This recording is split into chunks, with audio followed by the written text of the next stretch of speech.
So it's really a very large, it's the largest fundraise Ooyala has had in its history. This is a $35 million round led by Telstra Ventures out of Australia, with all of our existing investors also obviously participating in the round. And the reason that this is such an important milestone for Ooyala and the industry as a whole is it signifies a key turning point in the industry as more and more premium content moves online, and in particular MSOs and cable operators invest more aggressively in their online strategy. What we're seeing is Telstra and the Australian market actually is operating further ahead of a lot of the other markets, largely because 23% of households in Australia pay for content, and that presents a significant upside for even the largest media companies and distributors to innovate more aggressively with their video strategy. Our plan for the proceeds is to continue expanding Ooyala internationally, as well as continue to grow out our roadmap. We've already had phenomenal success internationally, everywhere from Japan and Korea, as well as in many parts of Europe. But we're going to continue to invest to expand more in Australia, Latin America, as well as also continue to grow out our product roadmap such that we can meet more of the evolving needs of the large service operators and broadcasters.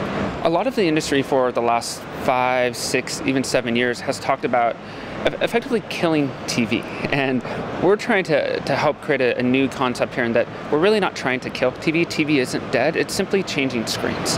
And what we're seeing is, while online video is growing, it's predominantly fueled by the growth of premium content moving online, not necessarily UGC, which has been the classic assumption in online video. And what that requires is, as premium content moves online, we have to actually help publishers generate more revenue, comparable or even higher than what they can in the classic offline or broadcast models. And the real emphasis on doing so is, how do we ultimately use data to optimize that experience, and even better yet, personalize it for every consumer across every screen. And that's really what we believe is key to unlocking the revenue potential for online video.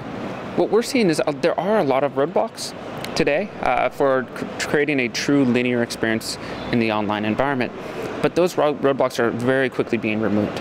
We announced last week that we're launching the Pac-12 network with 7 linear feeds, ad hoc live events, and video on demand content all merged together into a unified experience. What this requires, obviously, is more sophisticated and more complex technology, which Ooyala is providing for the Pac-12. It also requires a shift in mindset.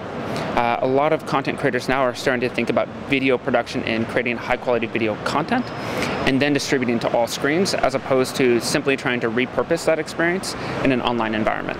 There are a lot of OVPs, and it is a very generic term used to describe the online video platforms, essentially the technology providers for servicing online video needs.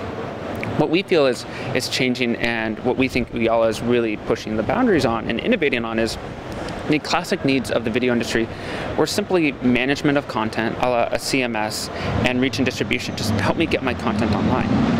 But now, as online video moves to 10% or more of all video consumption worldwide, there's a huge amount of pressure to actually make it more monetizable. And that's not just about increasing the overall ad CPMs, it's about providing this personalized linear experience for all consumers, in which we're engaging consumers on a deeper level that is really at the core of how we make online video more profitable than even traditional means.